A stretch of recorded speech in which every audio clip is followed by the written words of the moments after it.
Hello everyone, welcome back to Sharp Cuts. My name is Garrett May alongside Josh Nickel. As always, excited to be back again with an exciting episode. We've got a special 2-for-1 episode, which is, Josh, you've outdone yourself this week. We've got Alex Russell and Jake McNeil on the show. Welcome, boys, to the show. Thank you for joining us. Beach partners, you're down in Cali. How you doing? How you feeling? You ready? Yeah, thank you so much for having us. Obviously not at all ready, it sounds like. No, thank you so much for having me on again. I'm going to be missing my other partner, my big shooter, John May. Big shout out. But no, we're happy. We're happy to be in Cali, out in the sun, getting away from the doom days of winter. And yeah, we're just happy to be on the show. Thanks. Yeah, do you have anything to add, Alex, or are you just going to let Jake do all the talking? Pretty much it. Thanks. Really happy to be here. No, I think that's setting the tone pretty well for the way the rest of the show is going to go. So appreciate it. Thanks for joining us. For our listeners out there, our viewers, thank you so much for joining us. Hit that 5-star on the podcast, subscribe, comment down below as well. We'd love to hear the comments, or hit us up on Instagram. We've had a few actions on Instagram that we'll get to a little bit later in the show, which is a lot of fun. We're also going to be talking snow volleyball, the upcoming season, and of course, players and clowns of the week. Come on. We got to surprise these guys and make them call them out. But first, just want to chat with you guys. So you're down in Cali. We got the first few tournaments coming up. Beach fans are excited. That's me. Josh is nervous because he wants you to do well. But maybe just set up what the season looks like for you guys, because I know we got this comment is that nobody knows what the heck is going on with any of our teams. So what the heck's going on? What are we getting ready for? What's next? Well, honestly, we've been on our toes for the past couple of weeks as well, because we wanted to get into the Mexico Challenger, but as we're going to discuss later, that was a bit of an issue, not having enough points and whatnot. But then we found out World's Trials is going to be held March 23rd. So the Coolangatta, the Australia future, and the Thailand futures were both announced a couple days ago as well. So our plans have been just kind of materializing this week. So that's kind of what's on the radar right now, as well as the Itapema Challenger after that. Hopefully we can get into that. So those are kind of the upcoming events for us. Awesome. Now, for our listeners out there, you guys definitely cut out a little bit for there, so we missed all of that, but that's okay. Could you guys just clean up your internet act here? Really unprofessional to come on the show and just be bringing this garbage potato internet. So I don't know what's going on down there in Cali, but maybe we need to figure that out. But it sounds like with the weird COVID year, we have no idea what's coming next. You guys are getting opportunities for tournaments coming out of nowhere.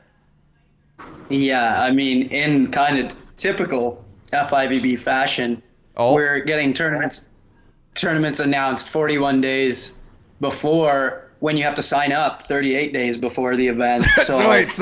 So they announced a tournament 41 days out. You got to register within 3 days or you've missed the deadline. Something like that, yeah. But what if you didn't even hear about it? We're literally telling players on the beach here, and that's the first time they hear about it. It's cool. I better sign up quick. It's Josh knows about this. It's some janky third-party website that knows all the details before the details, and it's the one that we've been using to see how many points you have and if you're in or not in. You might know the name of the site, Josh. Well, we're trying to keep Josh from speaking as much as possible. We've had a bit of a record going so far. I didn't want to say anything. He kind of jinxed it by asking him a question. He didn't say anything for 3 minutes, but now, okay, you can go now. Well, I'll give the website, Garrett. I don't know how YouTube works. I tried to reply to Lisa, who commented on Sarah's video about this website, and I tried to post a link, but I think this website, Garrett, is so underground that YouTube won't even let me post it in the comments. It's on the dark web. It's a dark web website for getting the entry list. You what you need to know so you don't miss registration deadlines for tournaments that you haven't heard about, that you desperately need to get in because you don't have any points, and they're the first futures, and they switched the futures so they're worth basically 2-star points versus the 1-stars now. So we really need to play these. To go to these events. Yeah, and we were just kind of hearing about them through third-party websites, and my mama. Yeah. Shout out, of course, as always, who is just scouring the dark web looking for tournaments. She's on the dark web too. She found that site. She knows it for sure. So you guys are struggling to get into challengers with the points situation, it sounds like, but the futures are where it's at. Futures for us is where we got to start, but things can snowball out of control because it's only 3 out of 4 now. Nice snow reference there with the snowball. I respect it. Yeah, I get it. Really bringing it to the next topic. So but yeah, no. I don't really know how this works. This is kind of new to me. For our listeners and viewers, it's probably totally new because, again, you guys can't even find the information. How are fans supposed to find anything? So it sounds like Elite 16, there's no chance for you guys. I mean, I don't mean to bury you a little bit with that, but the challenge is kind of what we used to think of as the main draw, or like an open, I guess, is the challenge. Like a 3-star kind of. Like 24, 36 of the mid, to top teams. Not all the best teams are there type thing. And then the future is like, I guess, the satellites or the, those lower tier tournaments that I don't even have an equivalent. Well, that's how it's supposed to work, but like all the top teams seem to be coming down from the Elite 16 and playing the Challenger format. Wait, so you guys are not in a Challenger because top teams who are in the Elite 16 are coming down and taking your spot?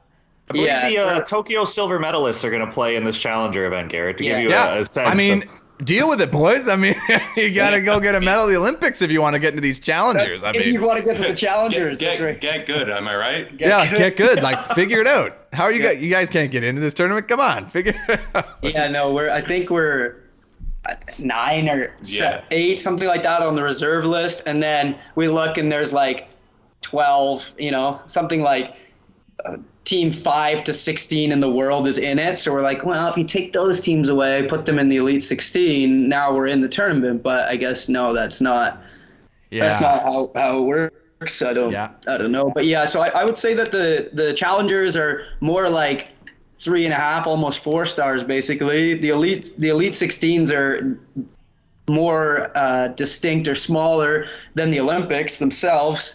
And then we got the Challenger, or the Future, which is where we're trying to break in. Like we said, though, hopefully a couple of good results go a long way in the new 3 of 4 system. So if you can get a couple good results off the hop, it can kind of catapult you up and down.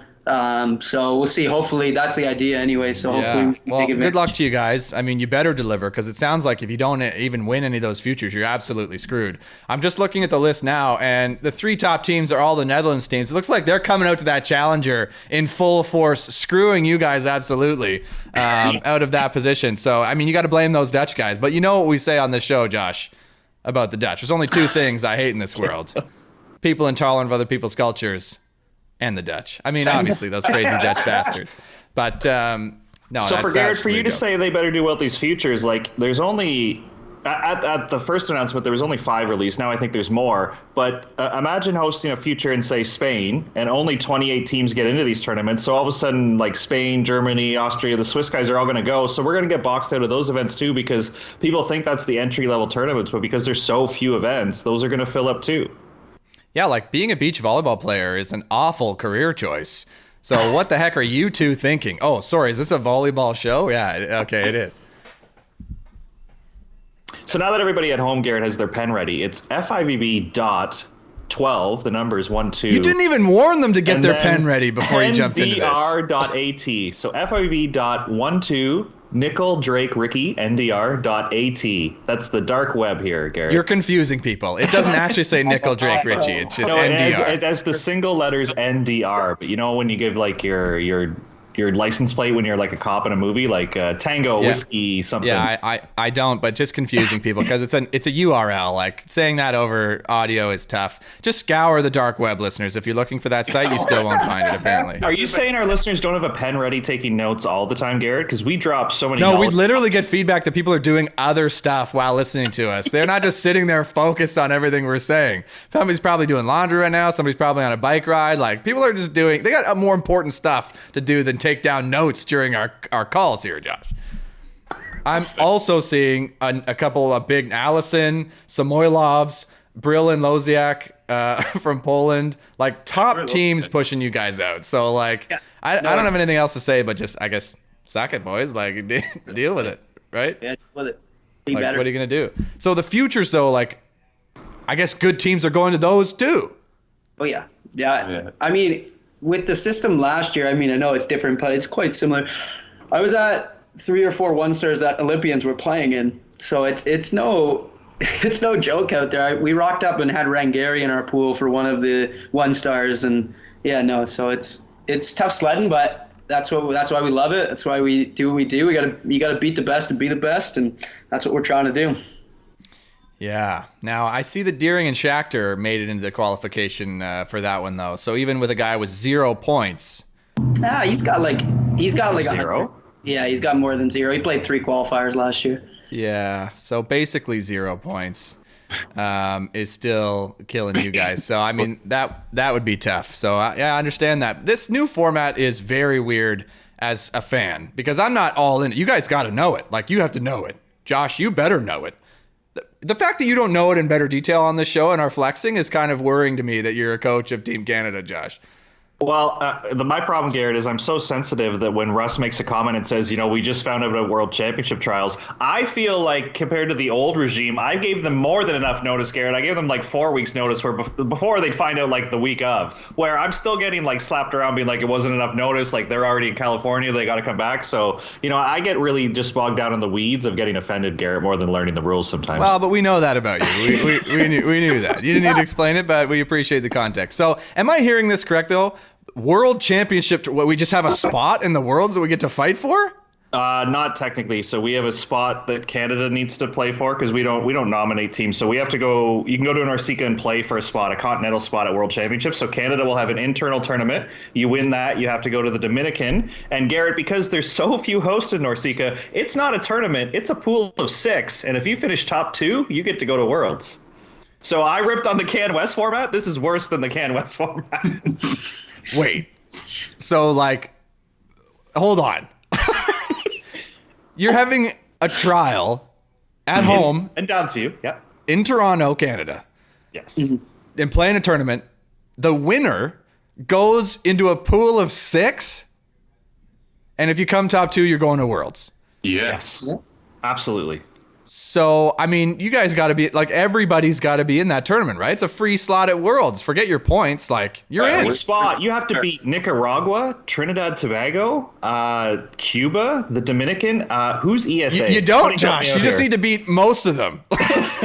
It's true. It's true. Right? You don't need to beat them all. You just need to come second, and you're in. Yeah. I mean, I'd take that. It's not even a silver medal. Second in the pool, like, you could win a tiebreaker. It could be a 3-way tie for second. With 3 wins, everybody, you make it into the Worlds because you had a better point differential. I actually wonder how that's going to go down. You're probably right. It's probably a point differential situation, but that's hilarious. Yeah. That's what I'm saying. Look out. So it's going to be heated out there in Downsview, even though inside it's not actually going to be heated because it's freaking cold in there all the time. So you coming? No, I'm not coming. Are you kidding me? Nobody's coming to watch that. It's freezing. No, not to watch, Garrett. Like, you call Batty, you register for the tournament. And, Oh, am I playing? Or Snake. And why am I calling Batty? Who would your partner be right now? I think. Oh, that's a sharp cut. It's a sharp cut on Batty. Why am I calling Batty? Who am I calling? Maverick or Snake? No, I'm calling somebody worse than Batty. Like, I'm coming in. If I'm coming, I'm coming as. Wait, when is the tournament? Because I'm coming to Toronto. March 23rd, 24th. You just get along, Yeah, dark. won't be there. Or maybe I will. Have I missed the deadline? No. I don't think so. Look out. Might be coming. I'm in terrible shape. You need a partner, Alex, or are you good? Yes, if you had a partner. Oh, yeah, I got a partner. Wow. You're going to try to break these guys up on the show. Like, not only misses what I said. Misses what I said. Have you guys done that before? Doesn't get the joke, and then subtly, just calmly, yeah, no, I got a partner. Like, what an absolute berry of me there, I Alex. took you serious. Yeah, Garrett. the most That's respect. kind of respect, actually. Well, I appreciate it, but if you were taking me seriously, you'd at least consider it. Okay, come on. All right. We digress enough on this show. I mean, you guys are great for digressing. It's awesome. And I love chirping Josh when guys who can appreciate it are here. That is high value for me. Honestly, the show's getting close to like chirping Josh or something along those lines. Like that's getting. Hey, there's been a few where it's been all on me. Okay, so just it goes both ways here. And rarely do we get to chirp the guests, Josh, because we're trying to at least be nice so people still want to come back. But We haven't had many repeat guests though, so maybe we should just go all in on that. Anyways, so the other thing I wanted to chat about with you guys is the snow volleyball stuff, because that sounds super awesome. I know you guys participated in that, and nobody literally knows what's going on with that for a few reasons. One, because it's snow volleyball. It's a new thing. Nobody really knows what's going on with volleyball anyways. But two, I went and looked up to try to find results, information, stuff about it. Couldn't find anything. Everything's outdated. The websites are garbage. So tell us, what the heck even happened? We had a tournament? Did we do well? What happened? We had a tournament in Turkey. We went to Turkey for a snow volleyball. We went to Turkey for snow volleyball. Yeah. Yeah, we did. As one does. With Liam Kopp. It's because it's 3-on-3. It's 3-on-3, and you guys picked Liam? So us and Liam, us two and Liam. And then, yeah, we did not do well. Surprisingly, actually. We tried to practice in Ontario, in Guelph, with some of the Guelph boys, and it was very hilarious. Yeah. The snow was about 3 feet deep, and we were kind of like trying to pat it down and stuff. It was a fun time, but it wasn't at all what the tournament was like.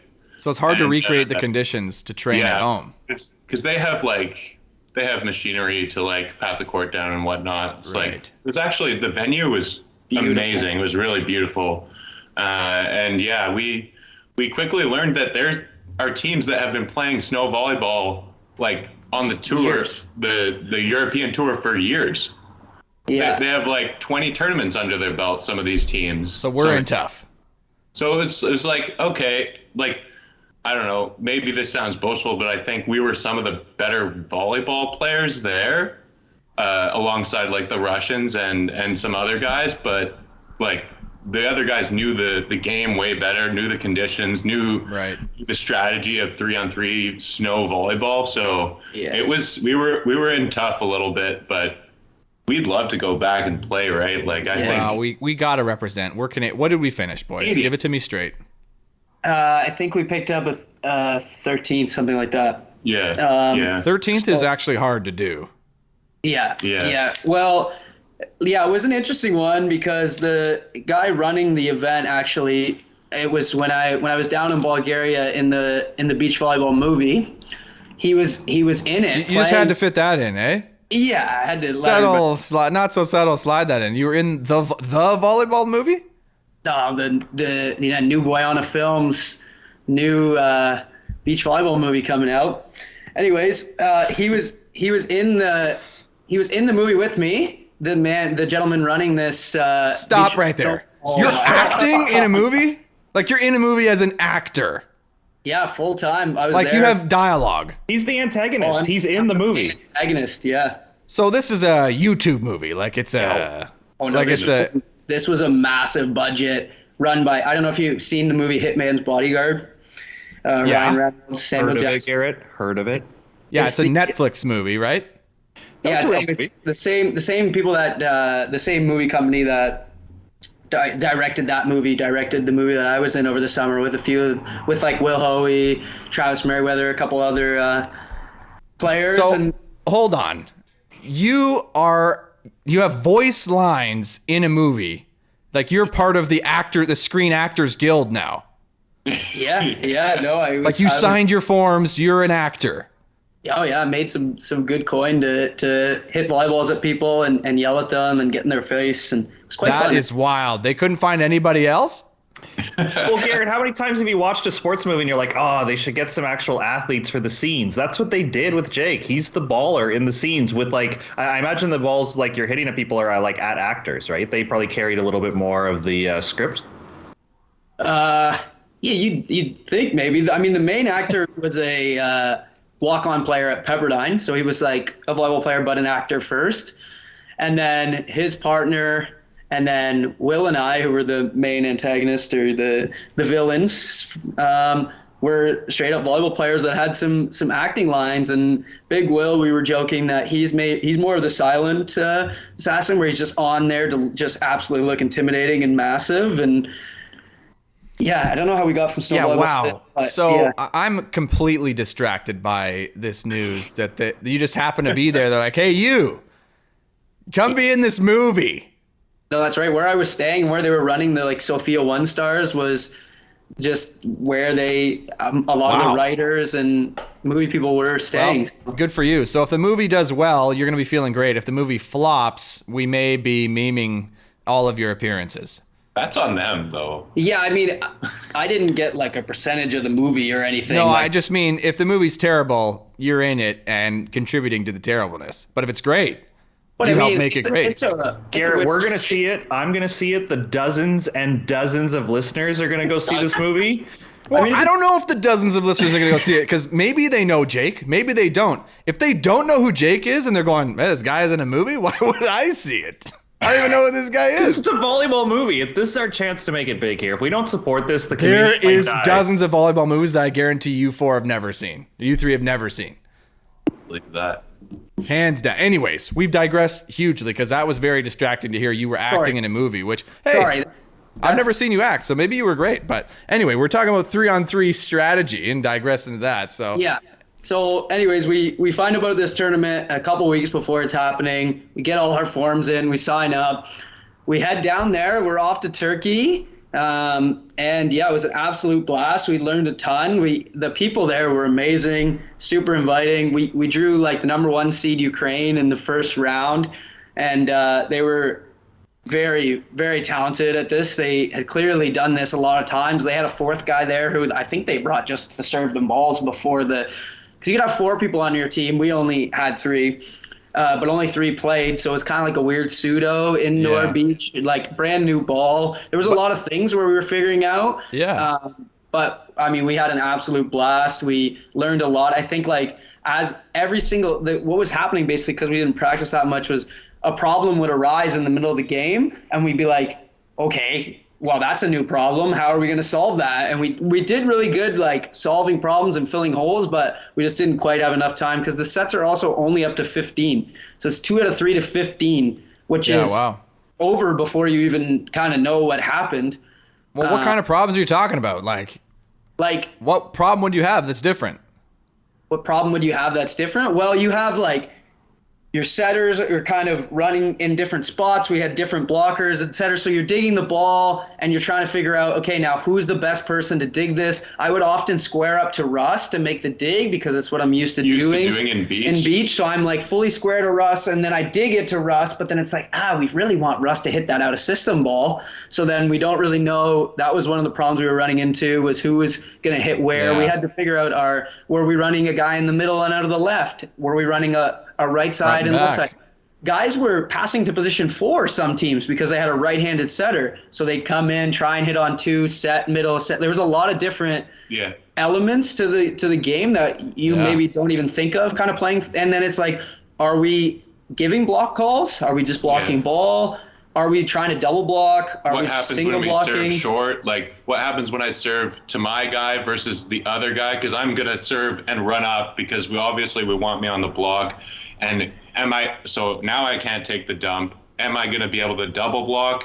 Am I going to pull off? Do I want to serve their setter short? Do I want to he can't serve? Do I want to fake a double block and pull off and get the short stuff? Because now they've just been shooting and it's hard to cover the whole court in the snow in cleats. Like there was a lot of stuff that was like you could do, and some of these teams had already dialed that in. Is kind of right. So like they knew their strategy. We had basics, but we were learning a little bit more about like what we could do, and like some of these teams were already doing those things to us. When that costs you 5 points a set and the game's to 15, stuff's happening fast. So I guess you could really benefit from 3 guys who can do everything, right? Because even when you can set a high ball to a guy to go up and crush it, or anybody can set, anybody can block type thing. Interestingly, like yes, that'd be great.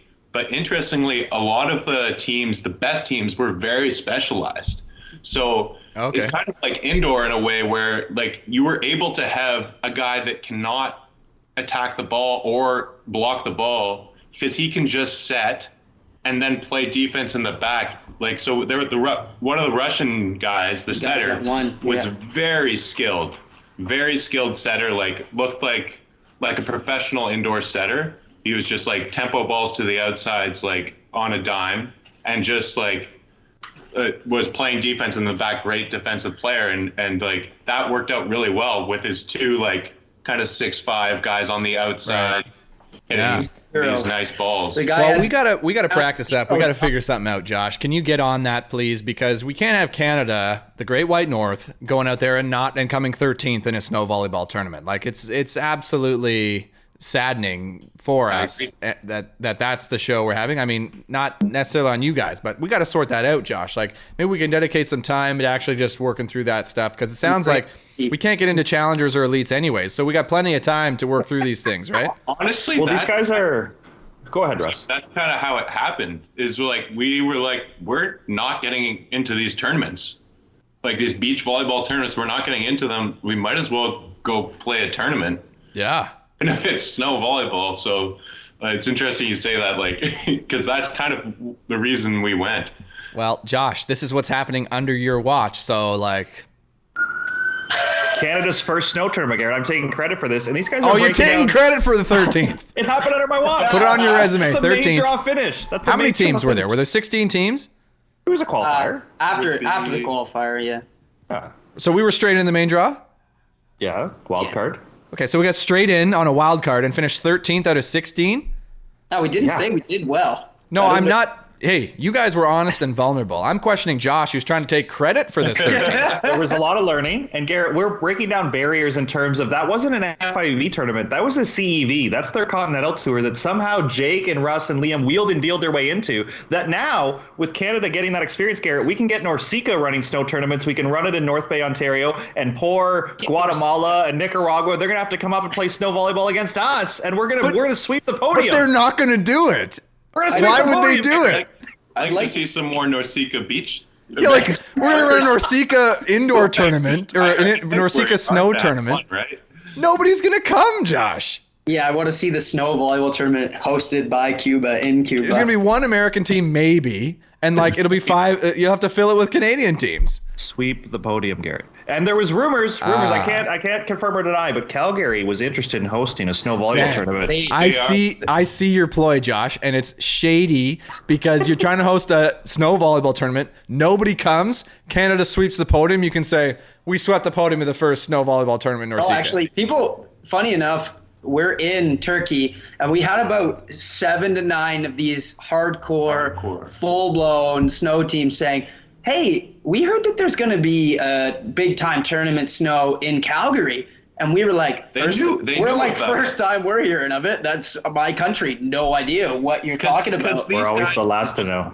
They're not indoor players. They're not beach players. They are snow volleyball is their game. Yep. You got it. You want to find out these details? Something. No, I've always played snow. What? Wow. What?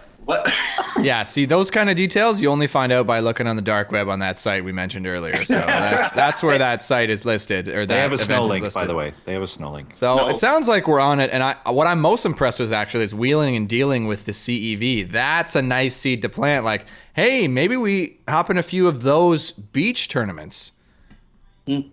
We're going to lessen the snow tournament. Why not? Hey, I mean, come on, right? Maybe a Swiss Pro Tour. Garrett, did you ever play in that? I saw when Christian Redmond was there, like they have the stands like really sharp above the court, and it feels like you're like in gladiator style. Like, yeah, I never did. Tour. I never did. I didn't really play many tournaments at all, Josh, anywhere else. So yeah, really didn't do much in the sport.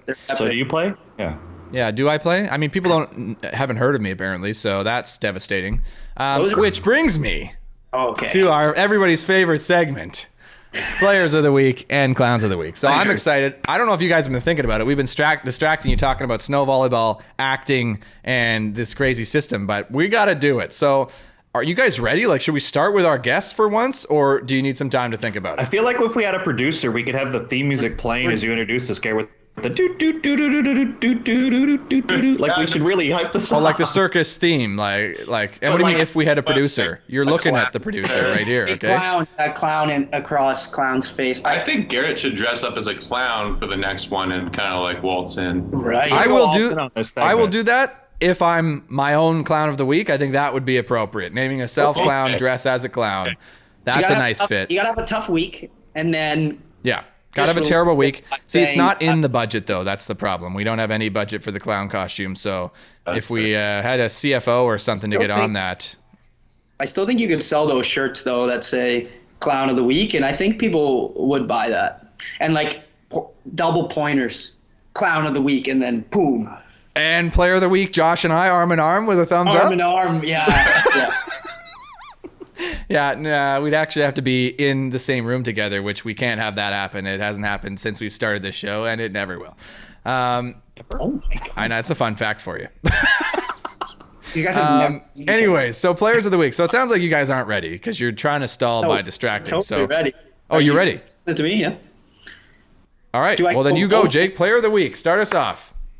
My player of the week, I know you guys do a lot of OUA stuff, but it's my absolute guy, Travis Merriweather, down here in Cali. Guy is a professional beach volleyball player, but also pours his heart and soul every single day writing about the sport that we love, keeps people like in the know for the most part as much as you can, as we just talked about beach volleyball, but writes unbelievable articles for the FIVB, the NCAA, dabbles with the AVP as well, player. He also is going to let us crash at his place for a few days, There it which is is. absolutely massive. If you know anything about the California market, it's a big help to us. So my guy, no doubt about it, Travis is my absolute player of the week. Nice. Yeah, I mean, respect, Travis. And it just sounds, Jake, like you're trying to get him to write an article about you, like by naming him player of the week. Like it sounds like that's the ploy here, and I respect it fully. So maybe we'll have to get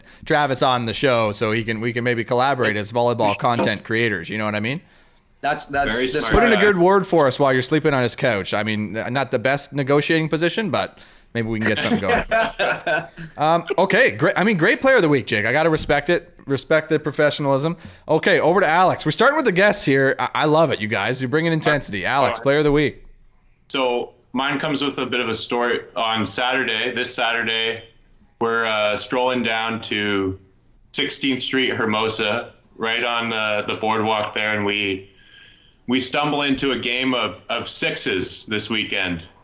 And this isn't your average game of 6-on-6 volleyball. We've got Taylor Crabb, we've got Taylor Sanders, we've got us, we've got guys from Serbia, we've got great AVP level players like some NCAA like Div 1 women's players playing on this court, and one guy, Brandon Joyner, who's my player of the week.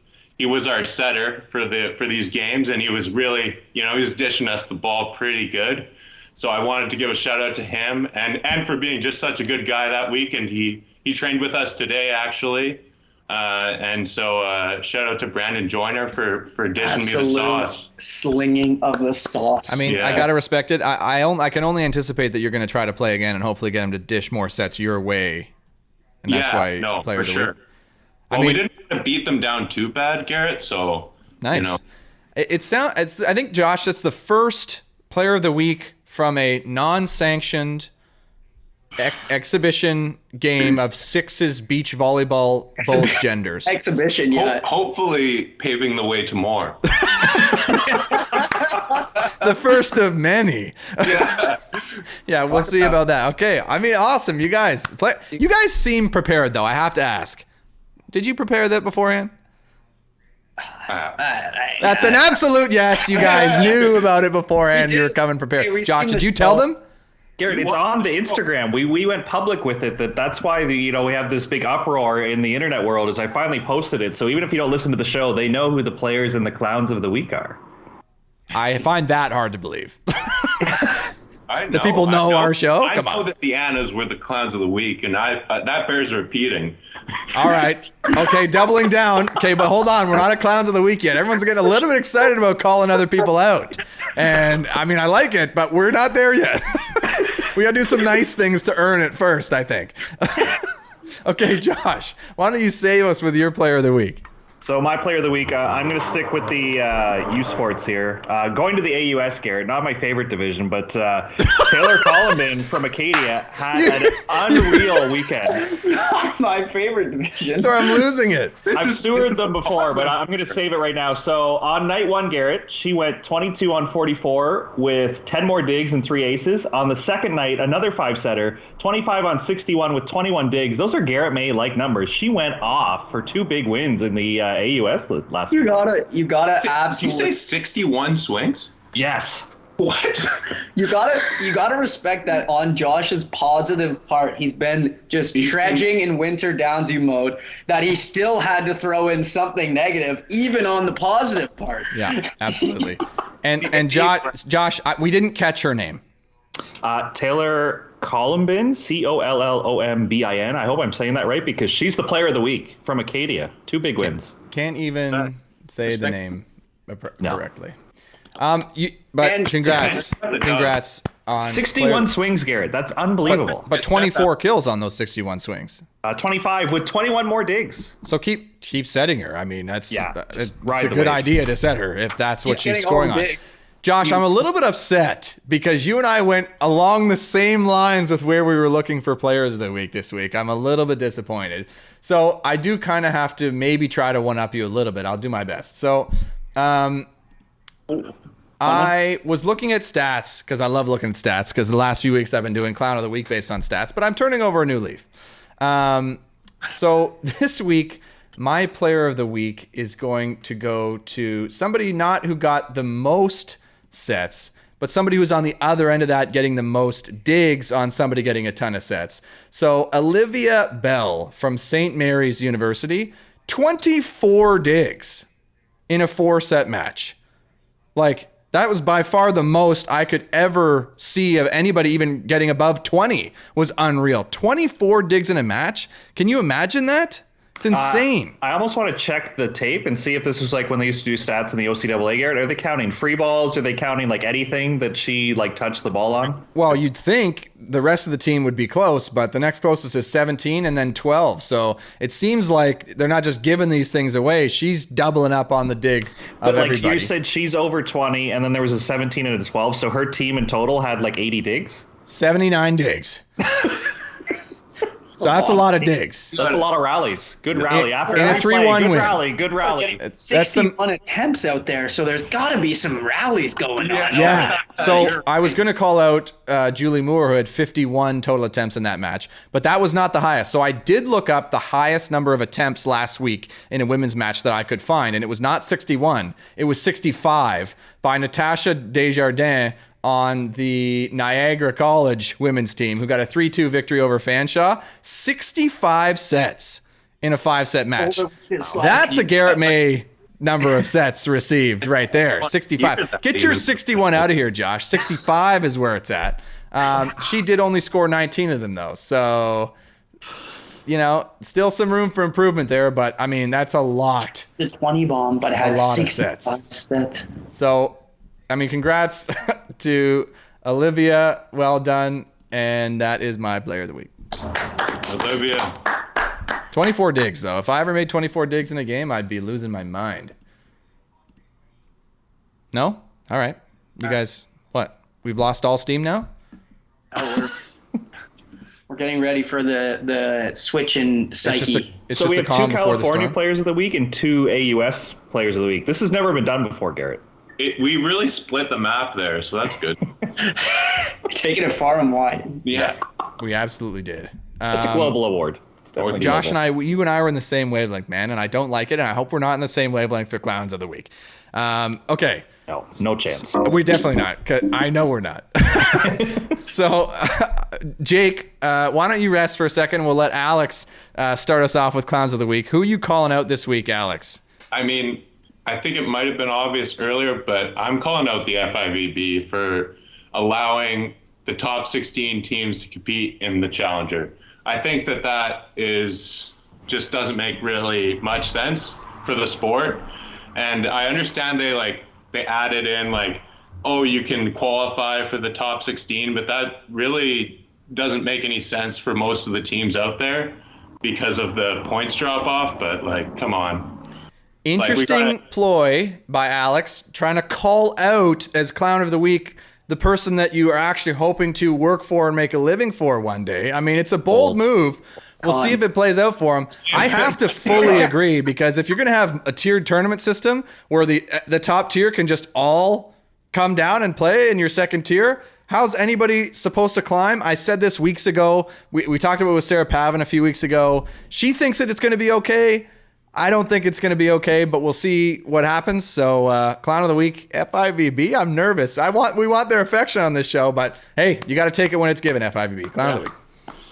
All right, Jake, is yours FIVB too? Like, do we even need to? No. Mine, I'm going after the OUA here. What? This is their third Clown of the Week. For canceling 2 matches between Windsor and Western, because 2 or 3 players on Windsor at the start of the week test positive for COVID. The whole team's asymptomatic. They're testing them out the nose every day leading up to. 98% of the team is just fine, and we're just going to straight up cancel 2 matches between Western and Windsor. We're not going to have the matches. We're not going to make up the matches. We're just going to call them some type of weird pseudo draw where everybody makes playoffs. So who cares? Let's not even play the OUA matches. And yeah, that's my Clown of the Week, just canceling matches. I fully support that. Not necessarily because of canceling matches. I mean, if you're trying to be safe, you hold firm to that, even if you're a little bit too safe. But for everybody making playoffs and the matches not matter, what are you doing? Why? What is the point? Cancel all the matches. Everybody makes playoffs. It's for seeding. Like, it makes absolutely no sense. It is a weird year. But are we going to give them any leeway? No, it sounds like we're calling them out directly. But we're going to take away matches when we've already canceled half these poor athletes' season. When it seems like we could have rocked it down with 98% of the team healthy, we could have ran these matches. I don't know. It just seems absurd to me. You know what? I will say though, having participated in a number of those Western Windsor matches, it's okay to cancel. You're not missing out on much. Anyways, okay. I mean, hey, Clowns of the Week, 2 administrations from both of you guys, seemingly showing your perspective where you're coming from. Okay, Josh, who wants to go first, you or me? You go ahead this time. Are you sure? I can go. Well, are you sure you want me to go first? No, I feel like you have the closer, so we should save the Do strongest I? for last. I don't know. So after posting on Instagram about who my Clowns of the Week are, my wife actually took a shot at me and said, I always pick administrations where you're braver than I am because you call out people, where that's supposed to be the spirit of the clown. Your wife called me brave? Yes. Absolutely. Like, Player of the Week to Josh's wife. You're supposed to call them out, where I've called it like Canada West, OUA. Called out. So now we're called out. Now we're called out by your wife. Thanks a lot. Absolutely. In a sense. So my first one, Garrett, will be for the WNBA. I don't know if you guys followed this. A team got fined, Garrett, for giving a chartered flight. Yes, that's right. They thought it was a competitive advantage, so they fined the team who gave their team a chartered flight to a game because the other teams can't afford to do this, Garrett. So you have to take like normal public flights to your games. So they fined the New York Liberty because they chartered a plane. But I do have a volleyball one, Garrett. No, hold on, though. Hold on. Your wife calls you out for calling out administrations. Double down. And you follow up by calling out an administration. But my real one, Garrett, is again Canada West. And I feel like I'm Stephen A. Smith. I want to start the story and say, this pains me to say, Garrett, because he's a dear friend of mine. Dear friend of mine. Okay. But UBC used an ineligible player, and all their wins in second semester are gone. And you might think, oh, no, what are we going to do? We lost all our wins. This is going to do everything. The Can West division declared that it was too close to playoffs. Everybody's already planned their travel, Garrett. So they held the playoff draw. UBC loses the wins, but keeps their seed, keeps their schedule. So, Hawkins, I love you. You're a dear friend of mine. But come on, man. You played an ineligible guy, and you didn't even get punished for it? Oh, my God. What? It didn't mean anything, apparently. The second semester didn't mean a thing. It's ineligible. I don't know the name of the player, and I would call them on blast maybe here, but somebody does not have the course load appropriate to play in U Sports this semester. But it cost them nothing, Garrett. They took away their wins, but they're still playing the same ranked. I'm in shock. Well, that's fair. Big UBC guy. That is unbelievable. What? Actually, ineligible player, take away all your wins. Keep your seed, though. We don't really care that much. So What? the 0-16 UBC Thunderbirds are hosting a playoff. They're Yeah, not- no, just the second half they lost the wins, right? They still would make playoffs. Like, it's not they're like it would put them still- in last. They still represent the second seed in the Canada West, and they'll go to Sask and they'll play. But like they lost all their second semester wins. That apparently this is like, whose line is it anyway? The wins mean nothing. Like Now, Yeah. here's the most important question in my mind. Was the ineligible player any good? Or was it the 16th guy on the box squad? That's Good question. That's the question. That's why I asked. I was like, Yeah. who's the player? I need to know that because it really depends. Know them personally. Yeah, and how then much I care seeing them about it. out, like, Because if it's the worst guy on the team, they definitely should keep their seed. But if Fair. it's the starting player who's ineligible, who's like a contributor, it's like, He's putting up 23 every night. Yeah. yeah, No, that's I'm- offside. Like, he's ineligible. You can't do that. Everybody else has to. You talk about competitive advantage. Forget chartered flights. These people are taking courses.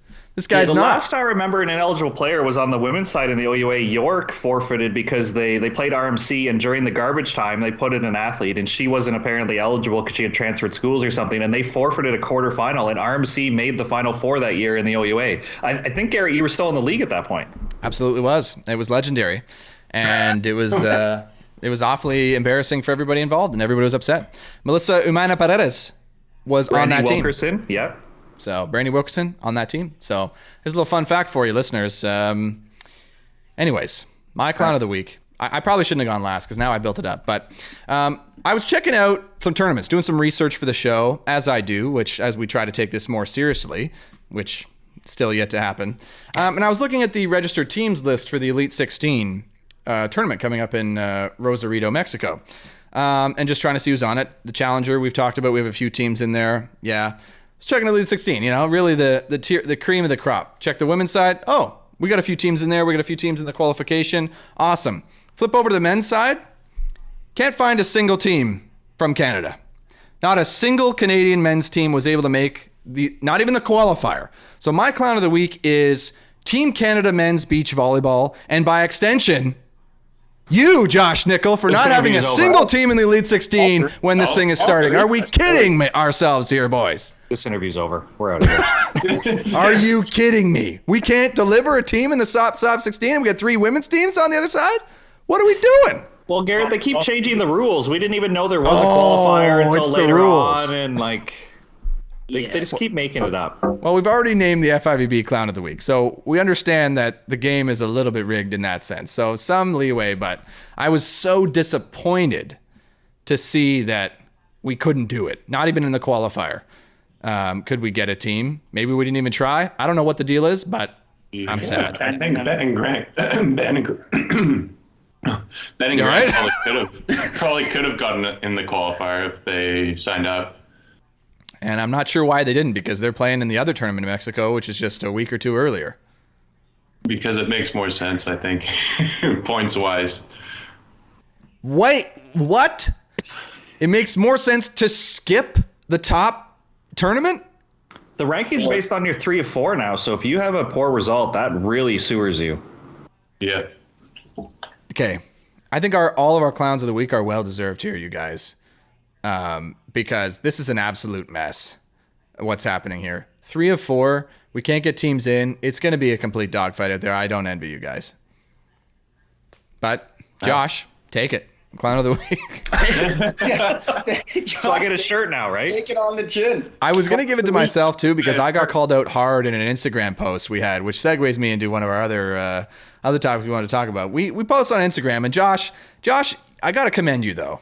Player of the week for those posts, by the way. Are you kidding me? The quality, the art. You guys see them, Alex and Jake? Yeah, It's top tier stuff Josh is bringing out here. I love it. Clown of the week. Then realize he kicked him while he's down and try and build him back up. I see. This is how the show goes, Jake. This is how we should. Yeah, absolutely do both of those things. And then full circle again, repeat. But some great content. It's rare we have great content, so we have to call it out when we actually do something worthwhile. So excellent content there, Josh. You probably could have stretched it out into multiple posts and gotten a few more on there, get a little bit more traction, but that's beside the point. Anyways, I got called out hard. I wish we had the quote present, but somebody from, I think, your old team, Jake, is calling me out for being a grown-ass man calling out young kids for their stat lines, using my fame to call out these young kids, and it was an excellent sharp cut. Like, it was perfect, but this is the thing. Do I be upset? Do I respond? Like, what are we supposed to do with this, boys? Now that we get more famous, how we handle this social media thing? Like, you guys must have some suggestions with your oodles of followers, right? I mean, yeah, I think you take it in the fact that you're saying that he's calling you famous. Like, that's kind of big, right? You got to take that as almost So a take the compliment. silver lining where I can in some of these social media posts. I think so. I mean, social media can be rough out there. So anytime you're getting called famous. And he was calling himself a boy? Does I hear that correctly? Well, he was calling Kids. the people I was calling out kids, which, Kids. I mean, 18, 19-year-olds, all right, yeah. I mean, if you're going to go out there and play 5 sets and go 2, 8, and 12, though, I think you definitely deserve to get a little bit called out at least. I don't know. What is your coach thinking at that point, though? Okay, so I've got some backup here is what we're saying. I don't. So I agree, Garrett. I think it's interesting that everybody always says, oh, volleyball needs more media attention, Apparently it only needs media attention if it's a positive thing, that we're not allowed to be negative towards people. But I do agree that maybe he's coming to the aid of people. Like, I think it would be poor form for us to like announce his stats and attack him as a person just because he was the one who commented on the post. I think that would be a little shallow, but I think we should just we should take this one. It was a sharp cut. It was pretty witty, but his hitting efficiency, I don't think it's too far above his weight. I don't know, Yes, Josh. Love it. Like, Now- you're a career 187 hitter. You're probably a $180 on a good day. Like, I don't know Ooh. if you should be the tough guy on social media. Ooh. That's all I'm saying. Wow, and But, that must be coming from a guy who's comfortable taking some heat on. Like, you got like in this, you got to take some heat here in this industry. If you're trying to do any well, you got to be. I'm okay being a heel a little bit. If I'm the guy getting called out for calling people out, at least it gets people talking, right? Yeah. Then Josh with the instant response call out, because he's so used to taking fire from Garrett, just rolls right up his back now. Well, it's like Papa Bear. Like when I get thrown at, you were feeling defensive, weren't you, Josh? Were you feeling bad? a little bit. Yeah. Josh dug up this guy's hitting efficiency. It hit home though a little bit, so it was a good sharp cut though. What you guys have respected, but It irks me, Garrett, a little bit when somebody finishes their U Sports career and everybody says, congrats on a great career, when, like, it's not a good career for a lot of people. That's where I get, like, a little bit annoyed. Like, it's like when the Leafs did a video tribute for Zach Hyman when he came back to Toronto. It's like, does everybody get a video now? I could see, like, when Matt Sundin came back, that was a big deal. Or, like, We Vince need Carter this for from the you Raptors. more, Josh. But, like, we need when more did- of this. When did tributes This is become good. participation-based? I don't understand when this became a thing. Like, We we're absolutely confusing- need this side of you way Sarah- more often. Sarah We need to get calls like a him out. segment. though, What he gets comes- under Josh's skin? Because we need that. Are you kidding me? Like, so you're saying somebody has a pretty terrible career. I didn't say terrible. Average. Pretty average. Let me say, okay, well, so they hit 15%. They hit line and tip from left side. They hand pass. They win maybe 5 games a year.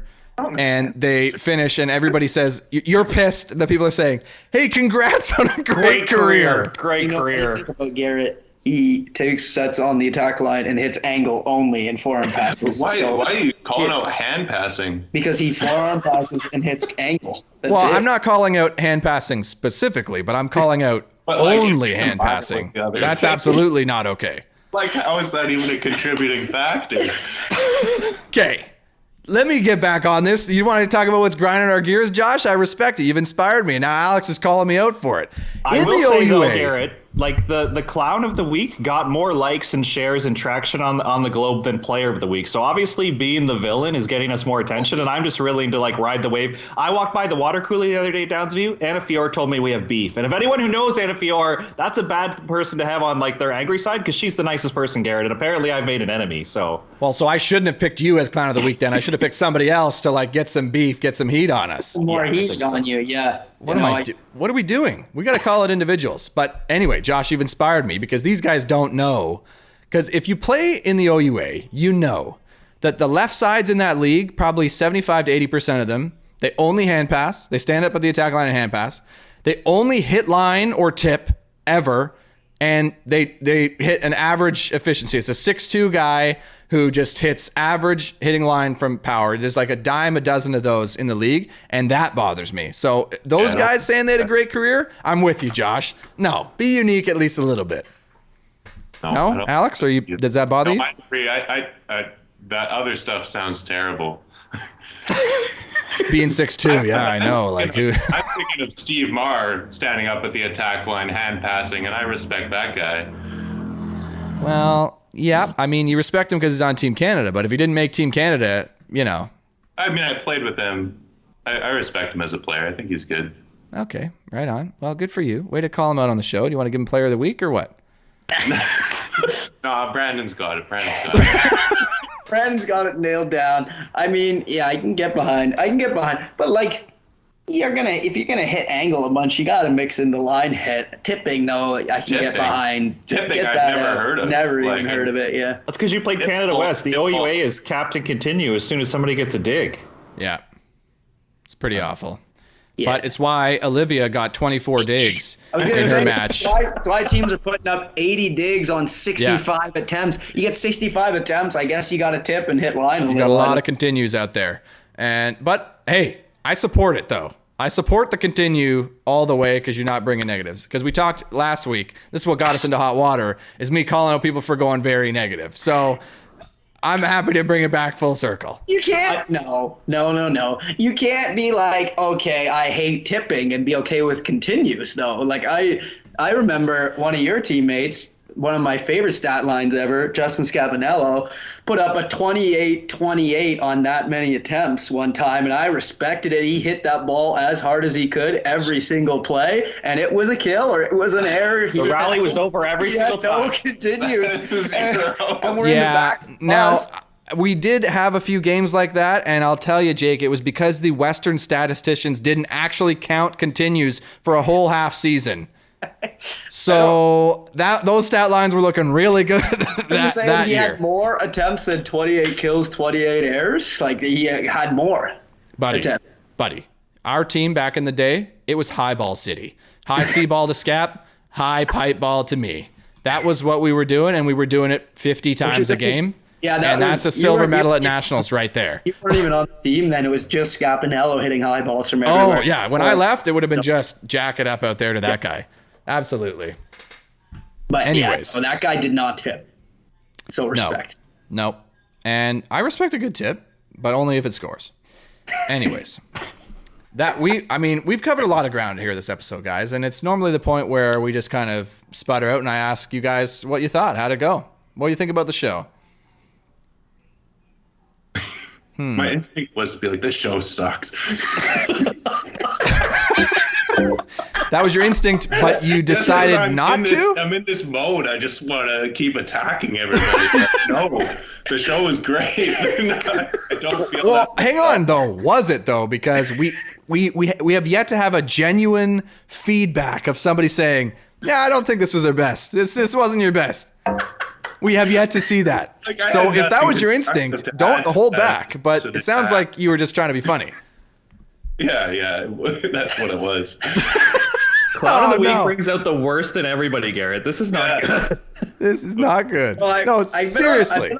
I've been on a few times, and I enjoy how it switched from a lot of storytelling, a lot of people getting in deep, which I do love, though. Don't get me wrong. I love a good story, especially from some legends, to like clowns of the weeks and little different jabs and trying to get people angry at you, and we got Sarah calling out Josh, and then Josh coming back the next week and aggressively swinging at people. Like, he's laying out names. He's statting everybody's stats. He's calling out weights. He's calling out people. He's like, how much do you lift in the gym? Josh is full out. He's yelling at people. What do you squat? Hell yeah. So you're saying it went well. I'm saying it's definitely different. Yeah, and your point about it used to be about stories and stuff, that was just the episodes you were on and you happened to be on with my dad. We did not want it to be like that. That was not the goal. I mean, I loved it. The guy can absolutely tell a story. Yeah, but Yeah, but I see where Josh is coming from, and I like that he's evolving and he's in attack mode. He's he's like a man trapped in the corner, and he's coming out swinging. New Josh. I'm gonna keep pushing you, Josh, because I like the intensity. So I'm gonna just keep bugging you, pushing you. Maybe you'll come and swinging at me, maybe. But I respect it fully. I'm gonna cut out all the clips maybe of Josh's just intense breakouts and just clip that together. Maybe that's something I should do. If we only had a producer or an intern or something to do that for us. You gotta start sneaking videos of him at Downsview too when he gets going at the video board.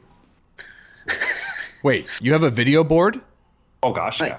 Yeah, I mean, whatever you want to call it, like a TV. Practice is all about me. I present 2 or 3 times a week. I make it all about me. Wait, sorry, I'm still hung up. You have a board that has a screen? It's just a TV. It's a TV stand. Yeah. It's like with the TV on it. Well, it's like when you were in high school and the sub wheels in the TV and everybody gets excited. I go for that like every week with the guys. Oh, and it's the old TV? Like it's the old box still with the cord? No, it's a better. So hold on, you're stopping practice in the middle of practice and wheeling out this thing to show like something. Starting practice. Here's the TV. Rolling it onto the sand. Yeah. Yeah, like did it ever tip over? Like, oh shoot, sorry guys, I'm ruining practice here.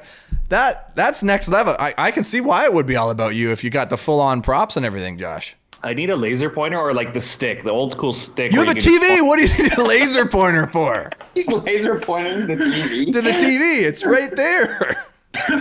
Just get a ruler, like truly like those old teachers, and use like a meter stick to point at what you're talking about. That'll really get the job done. I mean, Garrett, you've played with a few of the guys. You've met these guys. It's hard to hold their attention for a long time. So you gotta spice it up every once in a while. I get it, and they're all my clowns of the week. So you can let them know that on the TV board in the next practice that hey, you guys are, and it's just a picture of the clown of the week. This is you guys this week. Because we didn't have anybody in the elite tournament. What are we doing? Hit us with a few of those when he compares us to some of those NHL teams. Yeah, true.